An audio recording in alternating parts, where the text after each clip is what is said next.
ఉందాము. దేవుని వాక్యాన్ని మనం నేర్చుకుందాం. లేఖనంలో నుంచి ఒక మాటను చదువుదాం. చూడండి, కీర్తన గ్రంథం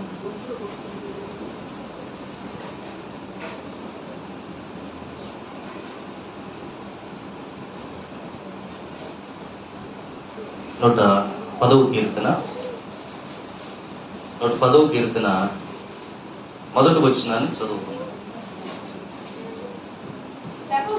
ప్రభువు నా ప్రభువుతో సెలవిచ్చిన వాక్కు, నేను నీ శత్రువులను నీ పాదములకు పీఠముగా చేయి వరకు నా కుడి పార్శ్వమున కూర్చుండుము.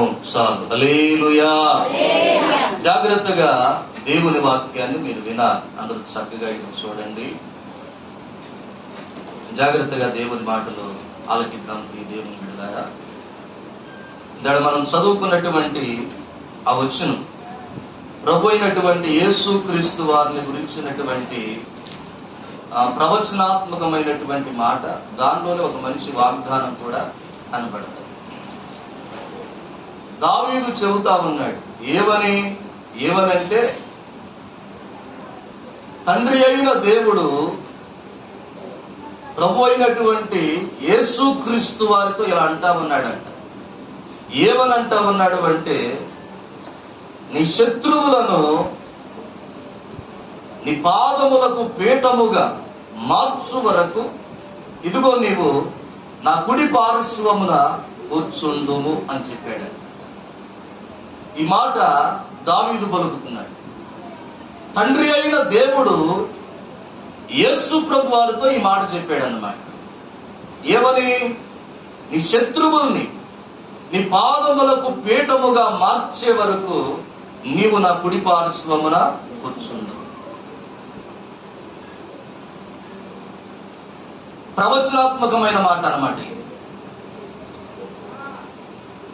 ఆ మాట యేసు ప్రభు వారిని గురించేనని యేసు ప్రభు వారు కూడా ఈ లోకానికి వచ్చినప్పుడు ఆయన పరిచర్య చేస్తున్న కాలంలో తన ఎదుట ఉన్న ప్రజలతో ఈ మాట ఆయన్ను గురించినటువంటి మాటే అనేటట్లుగా ఆయన అక్కడక్కడ మత్తయి సువార్తలోను, మార్కు సువార్తలోను, లూకా సువార్తలోను ఆయన చెప్పుకుంటా వచ్చాడు.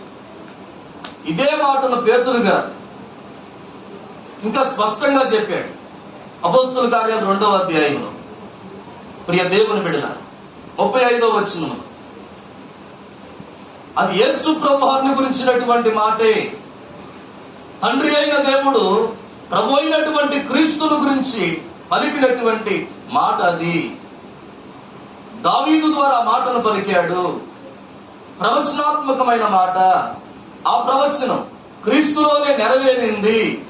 అది క్రీస్తును గురించినటువంటి మాట అని పేతురు గారు కూడా ఇంకా తెగింపు కలిగి స్పష్టంగా చెప్పుకుంటా వచ్చాడు. హల్లెలూయా. దేవుని బిడ్డలారా గమనించండి, తండ్రి అయిన దేవుడు కుమారుడైన క్రీస్తుతో అంటున్నటువంటి మాట ఏంటి అంటే, నీ శత్రువులను నీ పాదపీఠముగా మారుస్తాను, మార్చే వరకు నీవు నా కుడి పార్శ్వమున కూర్చుండుము. దేవుని బిడ్డలారా, వాగ్దానముతో కూడిన ప్రవచనం. ఆ రోజు యేసు ప్రభువారితో చెప్పినటువంటి దేవుడు ఈరోజు మనందరితో చెబుతా ఉన్నాడు ఈ మాట. హల్లెలూయా. వాగ్దానం ఇది. వాగ్దాన రూపంగా దీన్ని మనం తీసుకుంటే పరిశుద్ధాత్ముడు ఈ దినం మనతో చెబుతున్నాడు. మనం కూడా ఆయన పిల్లలమేగా. ఇప్పుడు ఆయన పిల్లలమైన మనతో ఏమని చెబుతా ఉన్నాడు అంటే, నీ శత్రువులను నీ పాదములకు పీటగా మార్చే వరకు ఇదిగో నీవు నా కుడి పార్శ్వమున కూర్చుండుము అని చెబుతున్నాడు. హల్లెలూయా. ఏం చేస్తాడంట దేవుడు? నీ శత్రువును ఏం చేస్తాడంట? నీ మీద అతిశయింపనివ్వడు. నీ శత్రువుని ఏం చేస్తాడో తెలుసా? నీ మీద జయమివ్వడు. నీ శత్రువుని ఏం చేస్తాడో తెలుసా? నీ మీద అధికారం ఇవ్వడు. నీ శత్రువు ఎదుట నీవు తలదించుకునేటట్లుగా చేయడు. నీ శత్రువు ఎదుట నీవు సిగ్గుపడేటట్లుగా చేయడు. ఏం చేస్తాడో తెలుసా దేవుడు? నీ శత్రువు ఎదుట ఏం చేస్తాడు అంటే, ప్రియ దేవుని బిడ్డలారా, నీ శత్రువుని నీ పాదపీఠంగా మారుస్తాడు. హల్లెలూయా. ఏం చేస్తాడంట ఆయన? నీ శత్రువుని నీ పాదపీఠంగా చేస్తాడు. దేవుడిస్తున్న వాగ్దానం. ప్రియ దేవుని బిడ్డలారా గమనించండి, నీ శత్రువులను నీ పాదములకు పీఠముగా మారుస్తాను అంటా ఉన్నాడు.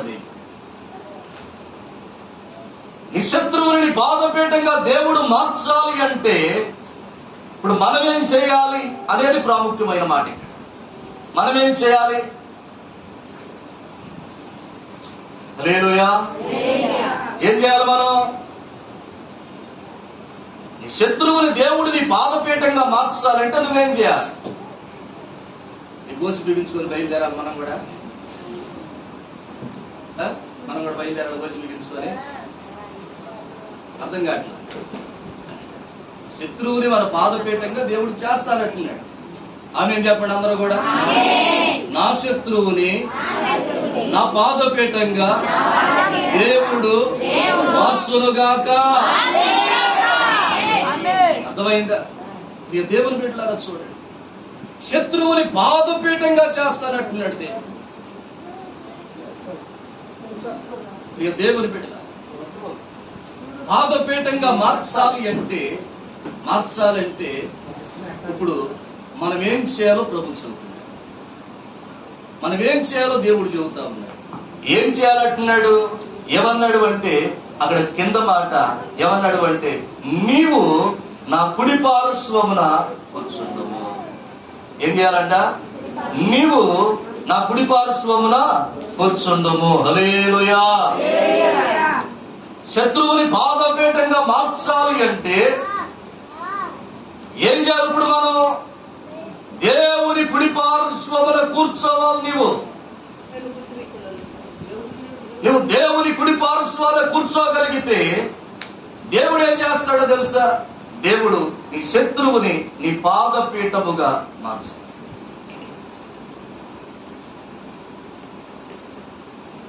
ఆయన కుడి పార్శ్వాన కూర్చోవాలి. దేవుని బిడ్డలారా గమనించండి, దేవుని కుడి పార్శ్వాన కూర్చోవడం అంటే ఏంటో కూడా మనకు అర్థం కావాలి. ఎందుకంటే ఆయన ఎక్కడ ఉన్నాడు? మనం ఇలా ఆయన కుడి పక్కన కూర్చుంటానికి. నేను అంటాను, నా కుడి వైపుకి రండి అన్నాను అనుకోండి, నేను మీకు కనపడుతున్నాను కాబట్టి, నేను ఇక్కడ ఉన్నాను కాబట్టి ఈ పక్క వస్తారు మీరంతా. కుడివైపు అంటే ఇదేగా? ఇదే ఏది కుడివైపు అంటే? ఏది కుడివైపు అంటే? అన్నం చెయ్యాలి. హల్లెలూయా. ఏం చెయ్యాలి అది గుర్తుందో లేదని మళ్ళీ అడుగుతున్నాను. హల్లెలూయా. దేవుని బిడ్డలా, ఎడం చేయండి ఏది? ఇది. గమనించండి, ఎందుకంటే నేను కనపడుతున్నాను కాబట్టి, నేనున్నాను కాబట్టి నా కుడి వైపుకి రండి అంటే ఈ పక్కకు వస్తాను. సరే ఎడం వైపుకి రండి అంటే ఈ పక్కకి. ఇప్పుడు దేవుడు ఏమంటున్నాడు అంటే ఆయన కుడి పార్శ్వాన కూర్చోవాలంట. ఆయన కుడి పార్శ్వాన కూర్చోవాలంటే మొదటిగా ఆయన కుడి వైపుకి మనం వెళ్ళాలి. ఆయన కుడి పక్కకి వెళ్ళాలి. కుడి పక్కకి వెళ్ళిన తర్వాత అప్పుడు ఆ కుడి పక్కన మనము కూర్చోవాలి. ఇప్పుడు ఆయన ఎక్కడున్నాడు? ఆయన కుడి పక్కన కూర్చోవడానికి ఏ వైపు నుండి ఆయన కుడి పక్కన ఉన్నట్టు? ఏ పక్కకి వెళితే ఆయన కుడి పార్శ్వములకు వెళ్ళినట్లు. హల్లెలూయా. శత్రువుని పాదములకు పీటగా మార్చాలి అంటే దేవుని కుడి పార్శ్వమున నువ్వు కూర్చోవాలి. ఈరోజు ఆ మాటలు నేర్చుకుందాం. దేవుని కుడి పార్శ్వమునకి వెళ్ళాలి. ఆయన కుడి పార్శ్వమునకి వెళ్ళిన మనము దేవుని బిడ్డలారా ఆ కుడి పార్శ్వమున కూర్చోవాలి. ఈ రెండు మాటలు. దేవుని కుడి ప్రక్కకు వెళ్ళడం అంటే ఏంటో, ఆయన కుడి ప్రక్కకు వెళ్ళి ఆయన కుడి పక్కన కూర్చోవడం అంటే ఏంటో, ఈ రెండు మాటలు గనక మనకు అర్థమైతే ప్రియ దేవుని బిడ్డలారా, దేవుడు మన శత్రువులను మన పాదములకు పీటగా మార్చడానికి సిద్ధంగా ఉన్నాడు. ఆమేన్ చెప్పండి అందరూ కూడా. గమనించండి ప్రియ దేవుని బిడ్డలారా, ఆయన కుడి పార్శ్వాలలో కూర్చోవాలి అంటే మొదటిగా ఆయన కుడి ప్రక్కకి వెళ్ళాలి. మనం ఆయన కుడి ప్రక్కకి వెళ్ళడం అంటే ఆయన కుడి ప్రక్కకి వెళ్ళి ఆయన కుడి పార్శ్వమున కూర్చోవడం అంటే ఏంటో వాక్యంలో కొన్ని మంచి ఆలోచనలు మనకు కనపడతాయి. ఆత్మ సంబంధంగా ఆ పాఠాలు మనం నేర్చుకుంటాం. మత్తయి సువార్తలో ఒక సంఘటన మనకు కనపడుతుంది. ఆయన కుడి పక్కన ఎడమ పక్కన ఉన్నట్లుగా కొన్ని మాటలు మత్తయి సువార్తలో మనకు కనపడతాయి. ఆ మాటలు చూడండి. మత్తయి సువార్త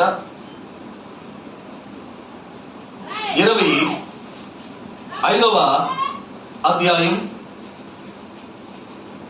31వ వచనం నుంచి 1-2 మాటలు చదవండి తల్లి.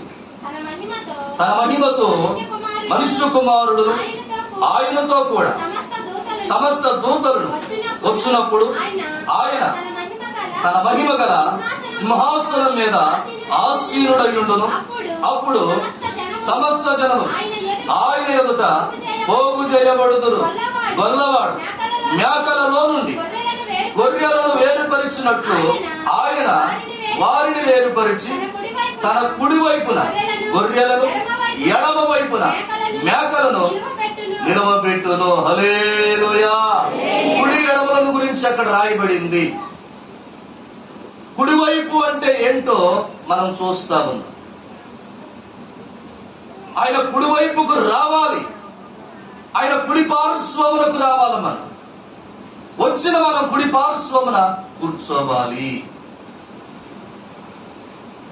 ఆయన కుడి పార్శ్వమునకు రావడం అంటే ఏంటో అర్థం కావడానికి అక్కడ ఒక సంఘటన ఉంది. దాన్ని మనం చదువుతున్నాం. యేసు ప్రభు వారు ప్రియ దేవుని బిడ్డలారా అంతిమ తీర్పును గురించి మాట్లాడుతా ఉన్నాడు అక్కడ ఉన్న ప్రజలకు. అంతిమ తీర్పును గురించి, అంత్యకాలంలో తీర్పు అనేది జరిగిద్ది. ఆ తీర్పులో ఏ మనుషుడు తప్పించుకోలేడు.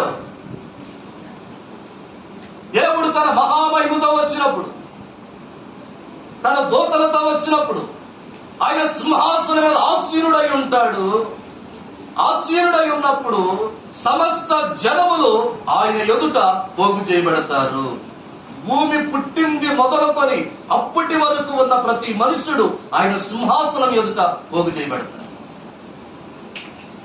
అప్పుడేం జరిగింది అంటే యేసు ప్రభు వారంట ఆ సింహాసనం మీద ఉన్నటువంటి ఆయనంట, దేవుని బిడ్డలారా, గొల్లవాడు మేకలలో నుండి గొర్రెలను వేరుపరిచినట్లుగా వారిని వేరుపరిచి గొర్రెలను కుడి ప్రక్కన మేకలను ఎడమ ప్రక్కన నిలవబెడతాడంట. హల్లెలూయా. దేవుని బిడ్డలారా చూడండి, గొర్రెలను కుడి ప్రక్కన మేకలను ఎడమ ప్రక్కన ఆయన నిలబెడతాడు. జాగ్రత్తగా ఈ మాటలు ఆలకించాలి. కుడి పక్కన ఉన్నవి ఏంటి అంట చెప్పండి. ఏంటి అవి? ఎడం పక్కన ఉన్నాయి ఏంటి? హల్లెలూయా. ఇప్పుడు మీరు చెప్పండి, కుడి పక్కన ఉన్నాయి ఏంటి? ఎడం పక్కన ఉన్నాయి ఏంటి? మన గురించి కాదండి, అక్కడ ఉన్న సంఘటన మనం చెప్పుకుంటాం అర్థం కావడానికి. హల్లెలూయా. ఎడం పక్కన ఉన్నవారు జ్యోతుల్లా, కుడి పక్కన ఉన్నవారు హల్లెలూయా. దేవుని బిడ్డలారా గమనించండి, కుడి ప్రక్కన వేటిని నిలబెట్టాడు అంటే గొర్రెలు అంటాడు. గొర్రెలు. దేవుని బిడ్డలారా చూడండి, అంటే వీరంతా కూడా ఎవరు అంటే గొర్రె వంటి మనస్తత్వం కలిగినవారు. గొర్రె వంటి మనస్తత్వం కలిగినవారు. అందరూ మనుషులే, కానీ 2 రకాల మనస్తత్వాలు కలిగిన వారు ఆ గుంపులో ఉన్నారు.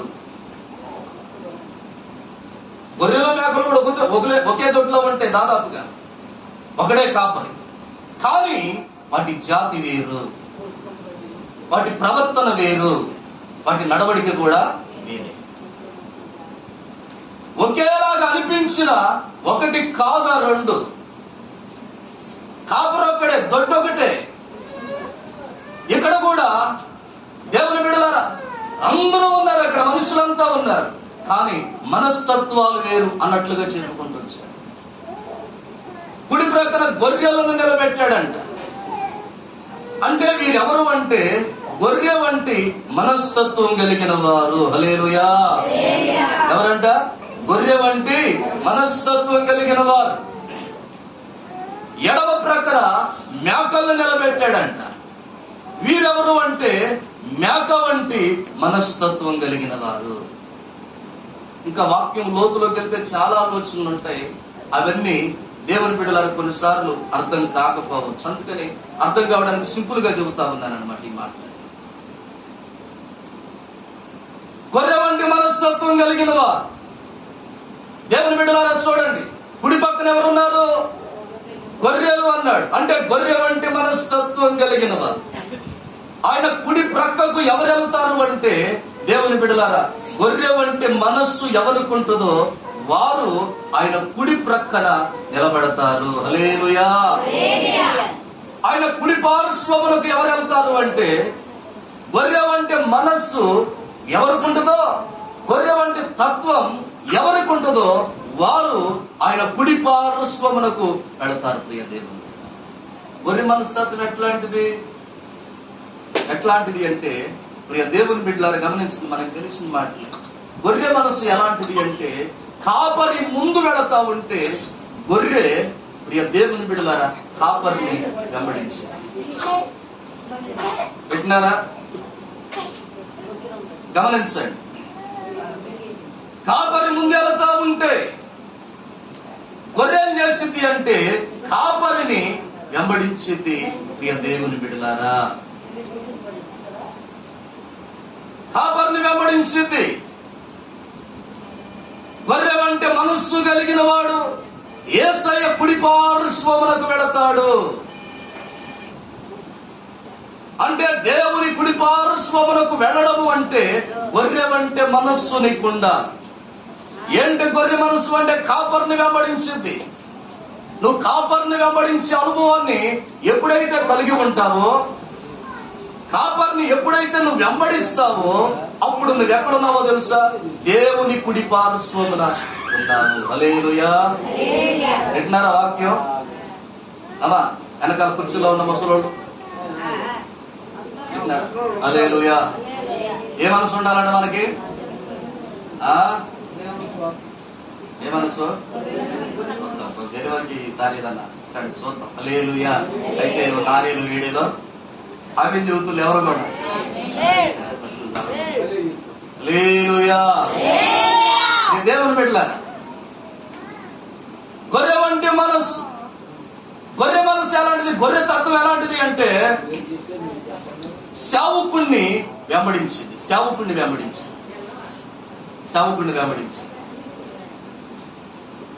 అంటే ఎవరు కుడి ప్రక్కన ఉంటారు, ఎవరు కుడి వైపుకి వస్తారు అంటే, దేవుని బిడ్డలారా, ఎవరైతే సేవకుణ్ణి వెంబడిస్తారో వారు దేవుని కుడి పార్శ్వమునకు వస్తారు.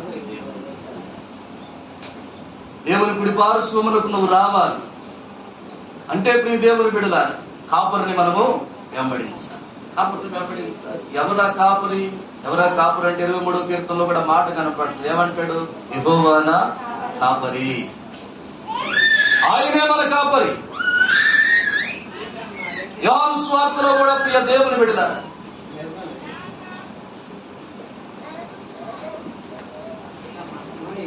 పదో అధ్యాయం 14వ వచనంలో కూడా కనపడుతుంది. గొర్రెలకు నేను మంచి కాపరిని అంటాడు ఆయన. ఎబ్రీ పత్రిక 13:20లో కూడా గొర్రెల గొప్ప కాపరి అని రాయబడింది యేసు ప్రభువారి గురించి. పేతురు మొదటి పత్రిక 5వ అధ్యాయం 4వ వచనంలో కూడా ఆయన ప్రధాన కాపరి అని రాయబడింది. అదే పేతురు మొదటి పత్రిక 2వ అధ్యాయం 25వ వచనంలో ఆయన ఆత్మల కాపరి అని రాయబడింది. కాపరిని వెంబడించాలి. ఎవరయ్యా ఈ కాపరి అంటే, ప్రభు అయిన యేసుక్రీస్తు వారే. హల్లెలూయా. ప్రభు అయిన యేసుక్రీస్తు వారే.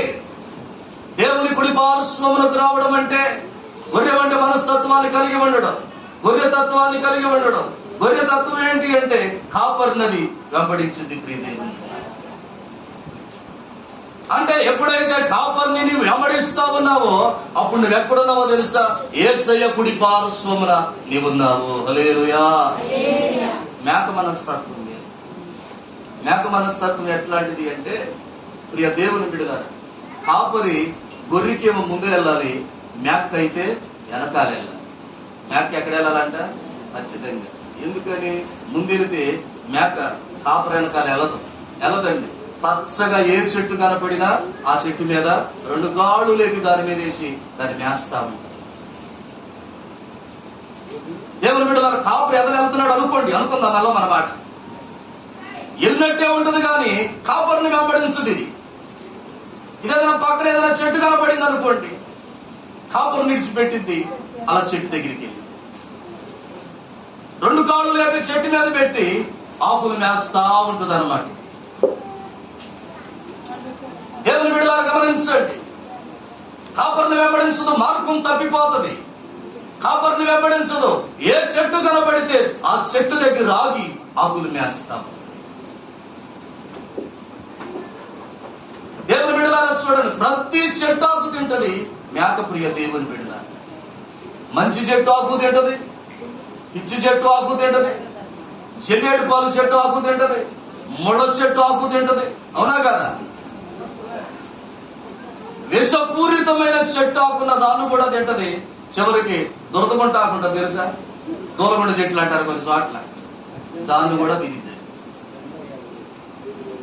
మంచి చెట్టు ఆకు తినిద్ది, మంచి చెట్టు సారం ఉంటుంది, అంటే మంచి నామం ఉంటుంది దీంట్లో. పిచ్చి చెట్టు ఆకు తినిద్ది, పిచ్చి సారం కూడా. ముళ్ళ చెట్టు ఆకు తినిద్ది, అంటే దాని సారం కూడా ఉంటది, ముళ్ళ అనుభవాలు కూడా ఉంటాయి మేకలో. దురదగుంట ఆకు చెట్టు తినిద్ది, దాని సారం కూడా మేక అనుభవాలు. కాపర్ని వెంబడించదు ఇది. ఏ చెట్టు తింటే ఆ చెట్టు సారం దానిలో ఉంటది. మేక వంటి మనస్తత్వం కలిగిన వారు ఎడం చేతి ప్రక్కన ఉన్నవారంతా కూడా మేక వంటి మనసు. మంచి అనుభవాలు ఉంటాయి, అదే సమయంలో చెడ్డ అనుభవాలు కూడా వాళ్ళలో. కొన్నిసార్లు ముళ్ళు వలె గుచ్చుకునే అనుభవాలు ఉంటాయి. ఎందుకని? ముళ్ళ చెట్టు సారం కూడా దీంట్లోనే ఉందగా. గుచ్చుకునే అనుభవాలు ఉంటాయి. విషపూరితమైన అనుభవాలు కూడా కొన్నిసార్లు ఉంటాయి. దురదగుంటాకు తింటది కాబట్టి ఆసారం కూడా దాంట్లోనే, అనుభవాలు కూడా వాళ్ళు. కాపర్ని వెంబడించదు. కాపర్ ఏం చేయాలి అంటే దాని వెనకాల నుండి తోలుతా ఉండాలి ఎప్పుడు కూడా. అంటే కాపరే దాన్ని వెంబడించాలన్నట్లుగా ప్రయత్నం చేస్తాము. ఇట్నారా? వినాలి అందరూ. ఇటు చూడండి ఎలా ఉంటుందంట. కాపరే దాన్ని వెంబడించాలి. నువ్వు కాపర్ని వెంబడిస్తే దీవించబడతావు. కానీ మేక అనుభవం ఏంటంటే కాపరే దాన్ని వెంబడించాలి. కాపరే దాన్ని వెంబడించాలి. మేక అనుభవాలు మంచివి కాదు. కాపర్ని వెంబడించదు ఈ మేక. కాపరే దాన్ని వెంబడించాలి. దేవుని బిడ్డలారా, దేవుడు ఏమంటా ఉన్నాడు అంటే, దేవుని కుడి పార్శ్వమునకు నువ్వు రావాలి. ఏంటి దేవుని కుడి పార్శ్వమునకు రావడం అంటే? ఏంటి అంటే గొర్రెవలే కాపర్ని వెంబడించేటువంటి అనుభవాలు మనకు కావాలి. హల్లెలూయా. మన ప్రధాన కాపరి యేసయ్య, ఆత్మల కాపరి ఆయన, మంచి కాపరి, గొప్ప కాపరి ఆయన. ప్రియ దేవుని బిడ్డలారా, ఆయన మనం వెంబడించాలి. ఎప్పుడైతే నువ్వు కాపర్ని వెంబడిస్తావో అప్పుడు నీవు దేవుని కుడి పార్శ్వమునకు వచ్చినట్టు. హల్లెలూయా. దేవుని కుడి పార్శ్వమునకు వచ్చిన తర్వాత ఏం చేయాలంటే, దేవుని బిడ్డలారా, ఆయన కుడి పార్శ్వమున కూర్చోవాలంట మనం. హల్లెలూయా. ఏం చేయాలంటే ఆయన కుడి పార్శ్వాన కూర్చోవాలి. కుడి పార్శ్వానికి వచ్చి నువ్వేం చేయాలంటే కూర్చోవాలంట. ఆయన కుడి పార్శ్వాన కూర్చోవాలి. తొలగిపోతానికి వీల్లేదు, అటు ఇటు తిరుగుతానికి వీల్లేదు. ఏం చేయాలంటే ఆయన కుడి పార్శ్వానికి వచ్చావు కదా, వచ్చిన నీవు ఆయన కుడి పార్శ్వాన కూర్చోవాలి. ఆయన కుడి పార్శ్వాన కూర్చోవడం అంటే కొన్ని ఆలోచనలు వాక్యంలో నుంచి మనం చూడొచ్చు. ప్రియ దేవుని బిడ్డలారా చూడండి, ఆయన కుడి పార్శ్వాన మనం కూర్చోవడం అంటే యేసయ్యతో ఆయనతో సమాన స్థాయిని సూచిస్తాము. అవునండి, యేసు ప్రభు వారు తండ్రి అయినటువంటి దేవుని కుడి పార్శ్వాన కూర్చున్నాడు సింహాసనం. ఇప్పుడు ఆయన ఏమంటాడు అంటే, నా కుడి పార్శ్వాన నువ్వు కూర్చోవాలి అంటాడు. ప్రభు ఏమో తండ్రితో పాటు తండ్రి సింహాసనం మీద కూర్చున్నాడు. ఇప్పుడు ఆయనేమో నా కుడి పార్శ్వానికి వచ్చి నాతో పాటు కూర్చోడు. ఆయనతో పాటు కూర్చోవడం అంటే ఆయనతో సమాన స్థాయి. ఆయన కుడి పార్శ్వాన కూర్చోవడం అంటే ఆయనతో సమాన స్థాయి అన్నమాట. అంటే దేవుని బిడ్డలారా, ఆయనతో సమాన స్థాయిలో ఉండగలిగేటువంటి ప్రియ దేవుని బిడ్డలారా, ఆత్మ సంబంధమైనటువంటి ఎదుగుదలలోనికి మనం వెళ్ళాలి. హల్లెలూయా. ఆయనతో సమాన స్థాయిని సూచిస్తా ఉంది. ఆయన స్థాయిని అందుకునేటువంటి అనుభవం అది. పరిశుద్ధతలో, ప్రేమలోను, త్యాగములోను ఆయనతో సమాన స్థాయిలో మనం కూడా ఉండాలి. హల్లెలూయా. ఆయన కుడి పార్శ్వాన కూర్చోవడం అంటే ఆయనతో సమాన స్థానం, ఆయనతో సమాన స్థాయిలో ఉండడం.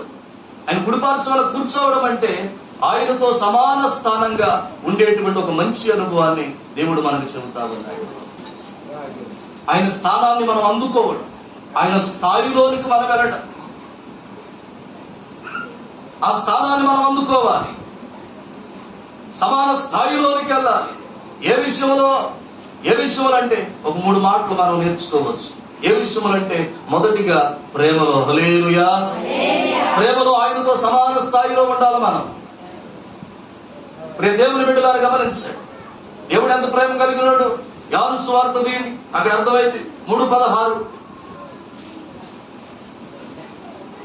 ఏమన్నాడో చూడండి. దేవుడు లోకమును ఎంతో ప్రేమించాను. హల్లెలూయా. ఆయనతో సమాన స్థాయిలోనికి మనం వెళ్ళాలి. ఏ విషయంలో అంటే మొదటిగా ప్రేమలో. దేవుని బిడ్డలారా, అక్కడ ఉంది దేవుడు లోకమును ఎంతో ప్రేమించాను. ఆయన ఎంతగా ప్రేమించాడో వాక్యంలో అక్కడక్కడ మనకు కనపడుతుంది. ప్రియ దేవుని బిడ్డ, రోమపత్రిక 5వ అధ్యాయం 6-10 మనం చదివితే అక్కడ కొన్ని మాటలు ఉంటాయి. ఏమన్నా తెలుసు ఎంతగా ప్రేమించాడు అంటే దేవుడు, మనము పాపులమై ఉండగాని, మన విరోధులమై ఉండగాని, మనం శత్రువులమై ఉండగాని, మనం భక్తిహీనులమై ఉండగానే దేవుడు అంట ప్రియ దేవుని బిడ్డలారా ఈ లోకానికి వచ్చి మన కోసం ప్రాణాన్ని పెట్టాడంట. అంటే ఎంతగా ప్రేమిస్తున్నాడు మనిషిని దేవుడు అక్కడ గమనించండి. హల్లెలూయా. ఎంతగా ప్రేమించాడు దేవుడు. ఎందుకంటే మనం నశించిపోవడం దేవునికి ఇష్టం లేదు. మనం నశించిపోవడం దేవునికి ఇష్టం లేదు కాబట్టి మనల్ని రక్షించాలి అనేటువంటి ఒక ఆలోచనతో ప్రేమ కలిగిన వాడై ప్రియ దేవుని బిడ్డలారా, మనం శత్రువులమై ఉండగా, భక్తిహీనులమై ఉండగా, పాపులమై ఉండగా, విరోధులమై ఉండగా ఈ లోకానికి వచ్చి ఆయన ప్రాణాన్ని మన కోసం పెట్టాడు. దేవుని ప్రేమ ఇంకంతేనా? అంతేకాదు ప్రియ దేవుని బిడ్డలారా, ఆయన హింసించిన వారిని కూడా క్షమించు అనే ప్రార్థన ఆయన చేసినట్లుగా లేఖనంలో మనం చూస్తాం. ఇది కూడా ప్రేమ. హింసించిన వారి గురించి ఏమని ప్రార్థించాడంటే ఆయన ఏమన్నాడు అంట, క్షమించు అని ప్రార్థించినట్లుగా వాక్యంలో మనం చూస్తాం. ప్రియ దేవుని బిడ్డ, ఇంకా ఎంతగా మనిషిని ప్రేమించాడు అంటే గమనించండి, మన పాప భారం అంతా కూడా తన మీద వేసుకున్నాడు. మన పాప భారం వల్ల వచ్చిన శిక్ష అంతా కూడా ఆయన భరించాడు.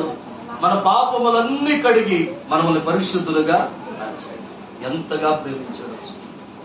హల్లెలూయా. ఆయన ఎంత ప్రేమిస్తా ఉన్నాడో చూడండి. మనం కూడా దేవునితో సమాన స్థాయిలోనికి వెళ్ళాలి. ప్రేమించుటలో ఆయన చెబుతా ఉన్నాడు. మత్తయి సువార్తలో ఏమంటాడు అంటే, ఇదిగో మీ విరోధుల్ని ప్రేమించండి, మిమ్మల్ని హింసించే వారి కోసం ప్రార్థన చేయండి అన్నాడు. ఎక్కడ? మత్తయి సువార్తలో ప్రియ దేవుని బిడ్డలారా 5:44. అంటే నేను ప్రేమ కలిగినోడిని, ఆ స్థాయిలోనికి మీరు కూడా రావాలి అన్నట్లుగా చెప్పాడు అన్నమాట. నేను ప్రేమ కలిగినోడిని, అటువంటి ప్రేమ మీరు కూడా కలిగి ఉండాలి. నా స్థానంలోనికి మీరు రావాలి. నా స్థాయిలోనికి మీరు రావాలి, నాతో సమానంగా మీరు ఉండాలి.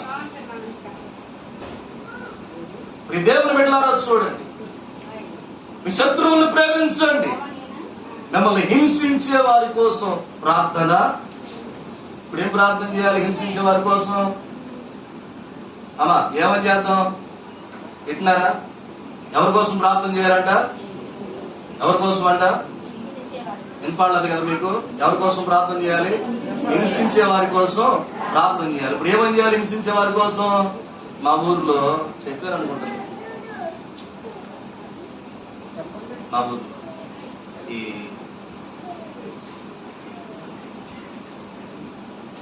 ఈస్టర్ సందర్భంగా 40 రోజులు మాలలు వేసుకుంటారు కదా, హాస్యం దాంట్లో భక్తిగా ఉండాలి. 40 రోజులు అనే విధానంలో మాల వేసుకుంటారు.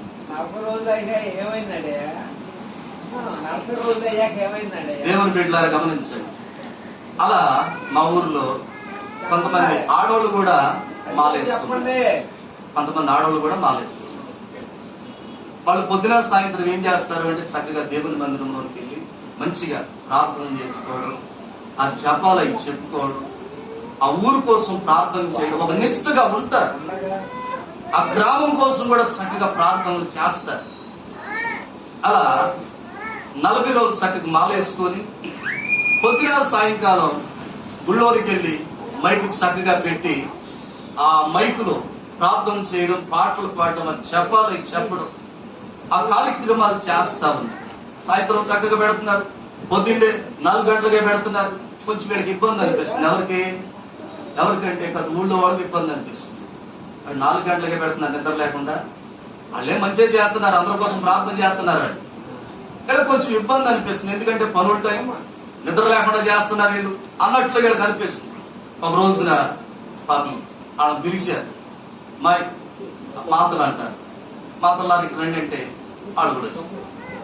ఏంటి అంటే ఏంటా మా సౌండ్ కొంచెం తక్కువగా పెట్టుకోండి, మా కోసమే ప్రార్థన చేస్తారు కాదంటలేదు, మరి చెవులోనే మోగినట్టు ఉంటుంది, కొంచెం తక్కువ సౌండ్ పెట్టుకోండి అన్నారు. వీళ్ళు చెప్పే సమాధానం ఇది వీళ్ళు చెప్పారు, వెళ్ళిపోయారు. దేవుని బిడ్డలారికి సాయంకాలం అయింది. సాయంకాలం అయితే ఎప్పుడు పెట్టేదానికంటే ఇంకా కొంచెం పెద్ద సౌండ్ పెట్టారన్నమాట. పెద్ద సౌండ్ పెట్టి ఇక వాళ్ళలో కొత్త లెక్క ప్రార్థన చేస్తారు. అయ్యా మాలేసుకున్నాం, నిష్ఠగా ఉంటున్నాం, మాతలుగా మారాం, ఈ గ్రామం కోసం ప్రార్థన చేస్తున్నాం. వీళ్ళకి అర్థం కావట్లేదు నాయన, నువ్వు వీళ్ళని వదలొద్దు, వీళ్ళందరి మీద నువ్వు కంపెయ్యాలయ్యా అని ప్రార్థన మొదలు పెట్టి ఎక్కడ మైకులో వీళ్ళందరి మీద కంపె ఇప్పుడు వేస్తారు.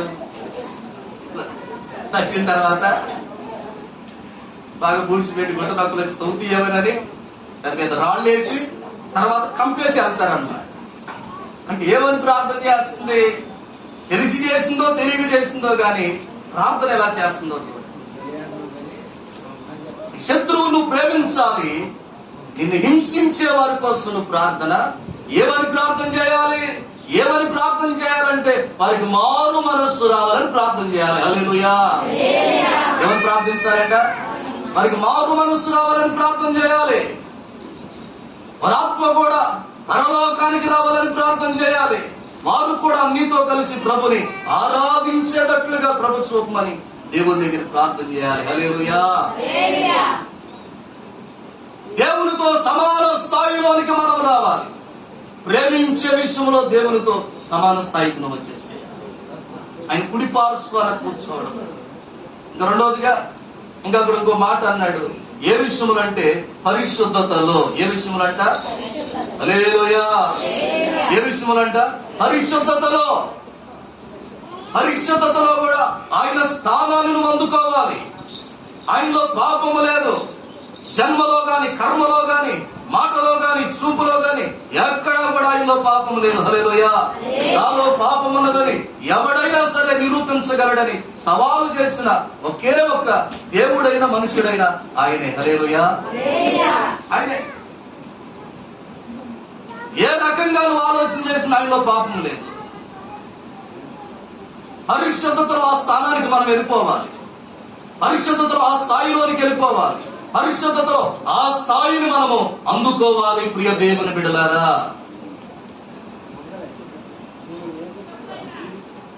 ఆ స్థాయిలోనికి మనం వెళ్ళాలి పరిశుద్ధతలో. ఆల్రెడీ దేవుడు మన పాపాలన్నీ కూడా అడిగాడా లేదా? అడిగాడా లేదా? నా పాపాలన్నీ దేవుడికి అడిగాడు. ఈ పాపాలన్నీ దేవుడికి అడిగాడా? హల్లెలూయా. అంటే పరిశుద్ధ పరిచాడా లేదా? మలినము లేకుండా కడిగాడా లేదా? కడిగాడు. ఇప్పుడు మనం ఏం చేయాలంటే ఆ పరిశుద్ధతను కాపాడుకుంటా ముందుకెళ్తాం. ఆయన ఎంత పరిశుద్ధుడు అంతే పరిశుద్ధత మనకిచ్చాడు, అంతే పరిశుద్ధత ఇచ్చాడు. ఇప్పుడు మనం ఏం చేయాలి అంటే ఆ పరిశుద్ధతను కాపాడుకుంటూ, ఆ స్థానాన్ని కాపాడుకుంటూ, ఆ స్థాయిని కాపాడుకుంటూ మనం ముందుకెళ్ళాలి ప్రియ దేవుని బిడ్డలారా. ఎదిగితే ఎక్కడా కూడా గమనించండి ప్రియ దేవుని బిడ్డలారా, ఒక లోపం కూడా కనపడటానికి, అపవిత్రతకు సంబంధించిన ఒక అవిధేయత కూడా మనలో కనపడటానికి వీల్లేనే లేదు. దానియేలులో ఈ మాటలు మనం చూడగలుగుతాం. దానియేలు గ్రంథం 6వ అధ్యాయం 4వ వచనాన్ని చదివినట్లయితే ఈ మాటలు కనపడతాయి. అక్కడ మనకు చూడండి, ఆ మాటలు చదవండి త్వరగా. 6:4 దానియేలు గ్రంథం. అధిపతులు రాజ్యపాలన విషయం దానియేలు మీద ఏదైనా ఒక నింద మోపాలని ఉండిరి. దానియేలు నమ్మకస్తుడే, ఏ నేరమైనను ఏ తప్పైనను చేయువాడు కాడు కాబట్టి తప్పైనను లోపమైనను కనుగొనలేకపోయింది. హల్లెలూయా. ఎలాంటి వాడంటే దానియేలు? ఏ తప్పైనను ఏ లోపమైనను చెయ్యని వాడు దానియేలు. కాబట్టి మనుషులు చూస్తే ఏ లోపాన్ని, ఏ తప్పుని, ఏ పాపాన్ని దానియేలులో కనుగొనలేకపోయారు ప్రియ దేవుని బిడ్డలారా. ఏన్ని కూడా కనుగొనలేకపోయారు దానియేలులో. ఏ తప్పు లేదు దానియేలులో, ఏ లోపం లేదు దానియేలులో. మనుషులు గమనిస్తా ఉన్నారు, ఏదైనా దొరికిద్దేమో. ఏది కూడా దానియేలులో లేదు. పరిశుద్ధతలో ఒక చక్కని స్థానంలో ఉన్నాడు దానియేలు ప్రియ దేవుని బిడ్డలారా. హల్లెలూయా. దేవునితో కూర్చోవడం, ఆయన కుడి పార్శ్వాన కూర్చోవడం అంటే ఆయనతో సమానంగా ఉండేటువంటి స్థానం. ప్రేమలో ఆ స్థానాన్ని మనం సంపాదించుకోవాలి. పరిశుద్ధతలో దేవుని బిడ్డలారా ఆయనతో సమాన స్థానాన్ని కూడా మనం సంపాదించుకోవాలని దేవుడు మాట్లాడుతా ఉన్నాడు. దానియేలులో ఏ లోపం, ఏ తప్పు కనపడలేదండి. అని ఆలోచన చేశారు, ఏ తప్పు వీళ్ళు లేదు, ఏ లోపం కూడా ఈ మనిషిలో లేదు. మనకి ఎన్నిసార్లు ప్రయత్నించినా, ఎన్ని రకాలుగా ప్రయత్నించినా ఏ తప్పు కూడా దానియేలులో కనపడదు. మరి ఏం చేద్దాం? ఏం చేద్దాము అంటే ఏదో ఒక రకంగా ఈ మనిషిని హింసించాలి, బాధించాలి. మరి ఏం చేద్దాము అంటే వాళ్ళు ఆలోచన చేసుకున్నది ఏంటంటే వీడిలో ఒక మంచి భక్తి ఉంది, ఆ భక్తినే ఒక బలహీనతగా చూపించి ఆ వ్యక్తిని హింసిద్దాం. ఆ భక్తినే ఒక లోపంగా చూపిద్దాం. మనలో లేనిది వాళ్ళలో ఉన్నది ఏంటంటే మంచి ప్రార్థనా పరుడు. హల్లెలూయా. మంచి ప్రార్థనా పరుడు. మనలో ఈ ప్రార్థన లేదు, వాళ్ళలో ఉంది. మనలో లేదు కాబట్టి వాళ్ళలో ఉంది కాబట్టి దాన్నే ఒక తప్పుగా చూపిద్దాము, చూపించి వంచిద్దాము అనుకొని వారు బయలుదేరారు. కానీ దేవుడు ఎంత గొప్పడు అంటే దానియేలు పక్షాన నిలబడి గొప్ప కార్యాలు చేశాడు. హల్లెలూయా. దానియేలు పక్షాన నిలబడి శత్రువులను పాదపీఠంగా మార్చాడు దేవుడు. ప్రార్థనే ఒక లోపంగా చూపించి దానియేలుని సింహాల గృహంలో పడేశారు. ఇంకనుకున్నారు ఈ రోజుతో వాడి పేడ వదిలిపోయి ఉంటుందిరా మనకి, ఇక ఈ రోజుతో వాడు బాధ తప్పిపోయింది మనకి. లేకపోతే ఎంత పరిశుద్ధంగా ఉంటాడా, ఎంత నీతిగా ఉంటాడా, ఏ తప్పు లేకుండా ఉంటాడా, అంత భక్తిగా ఉంటాడా, నాకంటేనా చూద్దాం అనుకున్నారు. ఈ రాత్రితో ఈ రోజుతో వాడి పేడ అనుకున్నారు. దేవుని బిడ్డలారా, పొద్దున్నే రాజు దానియేలుని సింహాల గృహలో నుంచి పైకి తీపిస్తా ఉన్నాడంట. హల్లెలూయా. ఎక్కడి నుంచి అంట? సింహాల గృహలో నుంచి పైకి తీసుకొని వస్తా ఉన్నాడంట. ఆవిడ గట్టి పైకి ఇటురా సింహాల గృహంలో. ఆ సింహాలు ఏమంటే చాలా సింహాలు ఉన్నాయి, చాలా సింహాలు ఉన్నాయి. మరి దానియేలు ఎందుకు ఏమీ చేయలేదు అంటే దేవుని బిడ్డల వాక్యంలో ఉంది, రాత్రి ఒక దూతను పంపి సింహాలు తనకు ఎటువంటి హాని చేయకుండా సింహాల నోళ్లను మూసాడంట దేవాతి దేవుడు. హల్లెలూయా. దేవుని ఎదుట నీ భక్తి సరైనదైనప్పుడు, నీ నీతి సరైనదైనప్పుడు, సమాన స్థాయిలో పరిశుద్ధతను కలిగి ఉన్నప్పుడు ప్రియ దేవుని బిడ్డలారా, దేవుడు కూడా సహాయం చేయడానికి ఎక్కడ కూడా వెనుదిరగడు. సహాయం చేయడానికి ఆయన కూడా వెనుదిరగడు, ముందుకు వస్తాడు, సహాయం చేస్తాడు. రాజు మాట్లాడతాడు, ఎవరెవరు దానియేలు మీద నిందలు మోపారో, తప్పులు మోపారో వారందరినీ తీసుకొని రండి, కుటుంబాలుగా ఈ సింహాల గృహంలో వాళ్ళని వేస్తాను.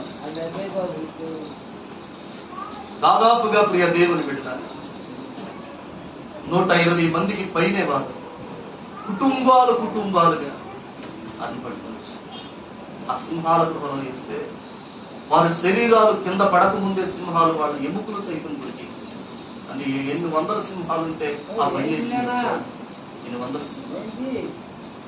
దేవుని బిడ్డలారా చూడండి, సమాన స్థాయిలోది ఉన్నప్పుడు ఆయన కుడి పార్శ్వములో కూర్చున్నప్పుడు దేవుడు ఏం చేస్తాడు తెలుసా? ఏం చేస్తాడు అంటే నీ శత్రువుని నీ పాదపీఠముగా, పరిశుద్ధతలో నీతిలో ప్రియ దేవుని బిడ్డలారా దానియేలు సమాన స్థాయిగా చక్కగా తన పరిశుద్ధతను కాపాడుకుంటాడు. కాబట్టి దేవుడు ఏం చేశాడో తెలుసా? అతని మీద నిందలు మోపిన శత్రువులందరినీ కూడా, విరోధులందరినీ కూడా పాదపీఠంగా చేశాడు. హల్లెలూయా. ఆయనతో పాటు కూర్చోవడం అంటే ఆయనతో సమాన స్థానం. ఎక్కడెక్కడంటే ప్రేమలోను, రెండవదిగా పరిశుద్ధతలోను, మూడవదిగా ఏమంటాడో తెలుసా? త్యాగములోను. దేంట్లోనంట? త్యాగం. త్యాగంలో కూడా నువ్వు ఎట్లా ఉండాలో తెలుసా? దేవునితో సమాన స్థాయిలో ఉండాలి. అవునండి, దేవుడు ఎంత త్యాగం కలిగినాడు. మానవుడు నశించుకోవడం ఆయనకి ఇష్టం లేక ప్రియ దేవుని బిడ్డలారా ఆయన ఎంత త్యాగము చేశాడో లేఖనములు మనం చూడొచ్చు. ఫిలిప్పీ పత్రిక తేండి, ఎంత త్యాగం చేశాడో దేవుడు. ఫిలిప్పీ పత్రిక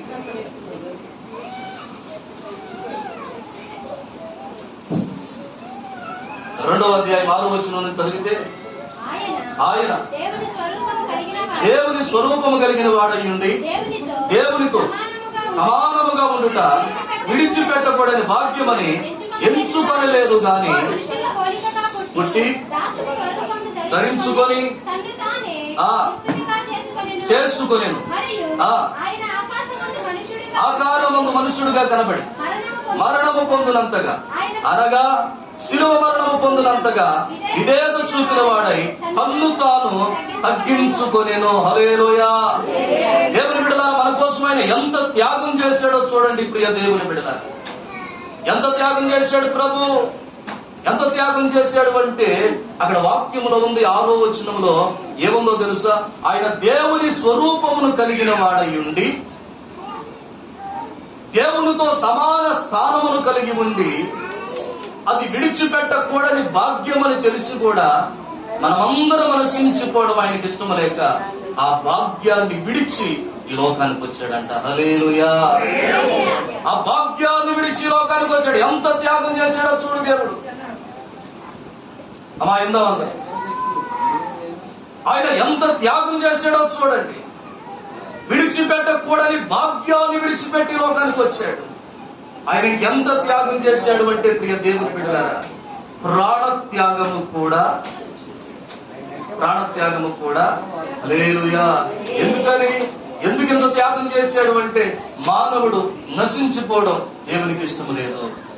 ఎందుకు ఇంత త్యాగం చేశాడు అంటే ప్రతి మనుషుడు రక్షించబడాలని.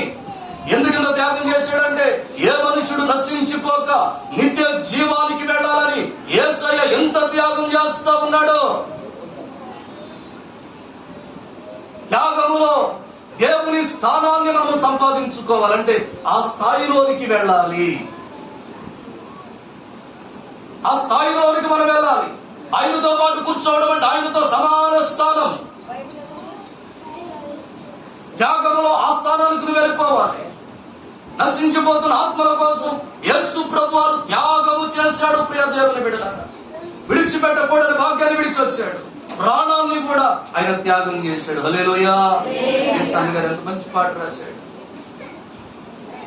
నా విజయముకై ప్రాణ త్యాగము చేశావు నీవు, పునరుత్థానుడా నీవే నా ఆలాపన, నీకే నా ఆరాధన. హల్లెలూయా. త్యాగము చేసిన వాడు ఆయన.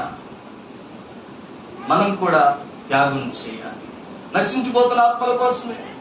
ఈ గ్రామంలో ఎంతో మంది నశించిపోతున్నారు. ఈ గ్రామంలో మాట పక్కన పెట్టు, నీ ఇంట్లోనే ఎంతో మంది నశించిపోతున్నారు. హల్లెలూయా. నువ్వు త్యాగం చేయగలవా? నీ ఇంట్లో నశించిపోతున్న ఆత్మల రక్షణ పొందినట్లుగా త్యాగం చేయగలవా? ప్రియ దేవుని బిడ్డలారా గమనించాలి. మానవుని నశించిపోతున్న మనిషిని రక్షించడానికి దేవునితో సమాన స్థాయిని విడిచి వచ్చేసాడు ఆయన. మనిషిని రక్షించడానికి ప్రాణాన్ని విడిచాడు ఆయన. నీంట్లో వారిని రక్షించడానికి, దేవుని యొక్క నడిపించడానికి నువ్వు కూడా త్యాగం చేయగలవా? నశించిపోతున్న వారు నీ ఇంట్లోనే ఉన్నారు. వారిని ప్రభు దగ్గరికి నడిపించడానికి నువ్వు ఏం త్యాగం చేయగలవు? ఏం విడవగలవు? ఒకసారి ఆలోచించే. నిజంగా భారం అనేది ఉంటే ఈ పగలు దేవునికి ఆ మాట చెప్పుకో. అవునయ్యా, నా ఇంట్లో నా భర్త ఉన్నాడు, నా ఇంట్లో నా భార్య ఉంది, నా ఇంట్లో నా కుమారుడు ఉన్నాడు, నా ఇంట్లో నా కుమార్తె ఉంది, నశించిపోతా ఉన్నారు. వారి కోసం ఇదిగో ఈ త్యాగం నేను చేస్తున్నాను, ఫలానా దాన్ని నేను విడిచిపెట్టేస్తాను. ఈ త్యాగం చేస్తున్నానయ్యా, ఫలానా దాన్ని విడిచిపెట్టేస్తాను, ఫలానా విషయాన్ని విడిచిపెట్టేస్తాను. త్యాగం చేయగలవా? ప్రియ దేవుని బిడ్డ గమనించండి. యేసు ప్రభువారు మనిషిని రక్షించడానికి సమాన స్థానాన్ని విడిచాడు, ప్రాణాన్ని విడిచాడు. అంతగా ఆయన త్యాగం చేస్తే తప్ప మనుషులమైన మనకి ఈ రక్షణ భాగ్యం దొరకదు. ఆయన సింహాసనం మీద కూర్చున్నాడు. ఆయనతో పాటు కూర్చోవడం అంటే ఆయనతో సమాన స్థానం. సమాన స్థానం అంటే దేనిలో? దేనిలో అంటే పరిశుద్ధతలో, దేనిలో అంటే ప్రేమలో, దేనిలో అంటే త్యాగములో. ప్రేమలో, పరిశుద్ధతలో, త్యాగంలో ఆయనతో సమాన స్థానంలోనికి మనం రావాలి. సమాన స్థాయిలోనికి రావాలి. ఆయన స్థానాన్ని మనం అందుకోవాలి. ఎప్పుడైతే ఆయనతో సమాన స్థానంలోనికి ప్రేమలో, పరిశుద్ధతలో, త్యాగంలో రాగలుగుతామో ప్రియ దేవుని బిడ్డలారా, అప్పుడు మనము దేవుని కుడి పార్శ్వమున కూర్చున్న వారము. హల్లెలూయా. దేవుని కుడి పక్కకు నువ్వు రావాలి. అంటే గొర్రె వంటి మనసు, అంటే కాపర్ని వెంబడించి అనుభవానికి రావాలి. కాపర్ని వెంబడిస్తున్నావు అంటే, యేసయ్యని వెంబడిస్తున్నావు అంటే యేసయ్య కుడి పక్కకు నువ్వు వచ్చావు. దేవుని బిడ్డలారా, ప్రేమలోను, పరిశుద్ధతలోను, త్యాగంలోను ఆయన స్థానాన్ని నువ్వు అందుకుంటా ఉన్నావు అంటే, ఆయనతో సమాన స్థానంలోనికి వెళతా ఉన్నావు అంటే, ఇదిగో ఆయనతో పాటు ఆయన కుడి పార్శ్వన నువ్వు కూర్చున్నావు అని దాని. ఎప్పుడైతే ఆయన కుడి పార్శ్వాన్ని కూర్చుంటావు అంటే ప్రభుని వెంబడిస్తావు.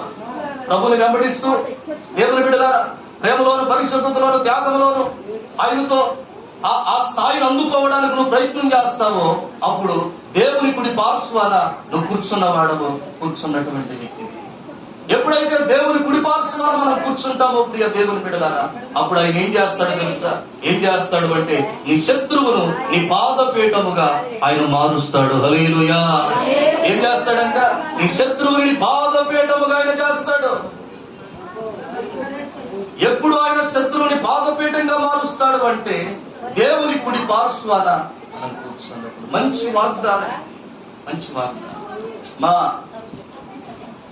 మంచి వాగ్దానం ఇది. ఏంటి వాగ్దానం? ఏంటి అంటే దేవుడు అంటున్నాడు, నీ శత్రువుని నీ కుడి పార్శ్వమున, దేవుని బిడ్డలారా, ఆ నీ శత్రువుని నీ పాదపీఠముగా మారుస్తానంటారు. ఏంటి వాగ్దానం అంటే నీ శత్రువుని పాదపీఠంగా మారుస్తానంటున్నాడు. నీకు విరోధంగా రూపించబడిన ఏ ఆయుధము వర్తిల్లదు అనేటువంటిది దాన్ని బలపరిచేటువంటి మాట. హల్లెలూయా.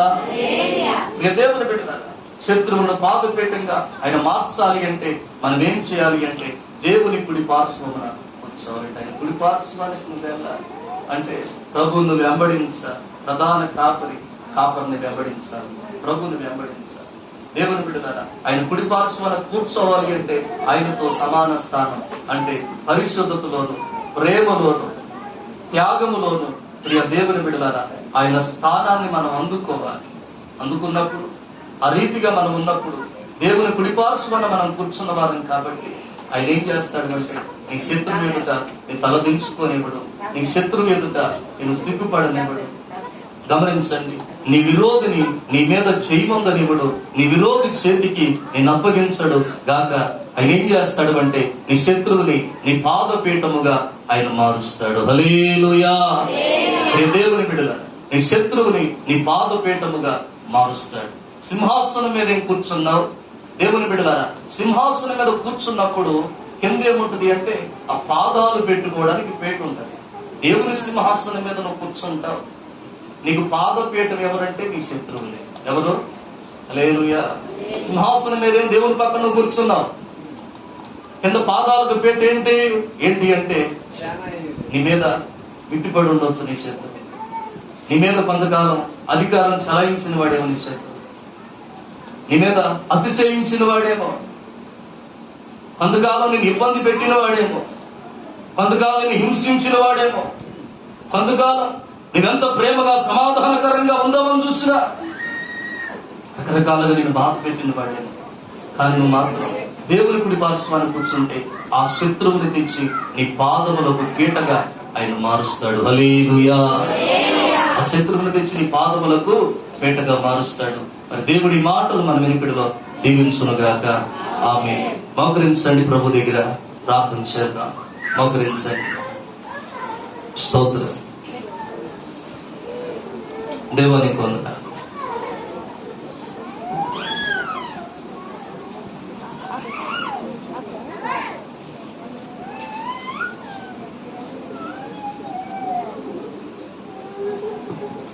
దయగలిగిన తండ్రి, పరిశుద్ధుడా, మహిమ కలిగిన ప్రభువానికి వందనాలు. ఘనమైన శ్రేష్టమైన నామాన్ని బట్టి వందనాలు, స్తోత్రాలు.